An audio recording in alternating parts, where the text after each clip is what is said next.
Good afternoon, welcome. This is Jamb here. 2012 government pass question. Question number 39 says the central objective of privatization in Nigeria is to dash.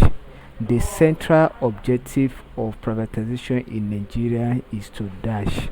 Now, when we talk of central objective, means main objective of prioritizing firms is to dash A. Reduce the retrenchment of workers. B.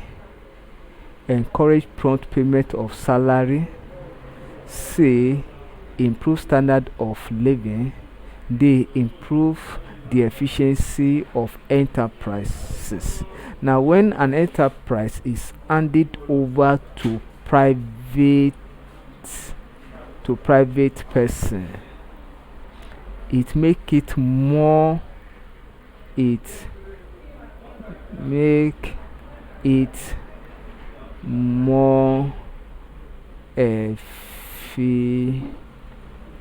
efficient. So option D is correct. Thank you, and ensure you subscribe for more videos.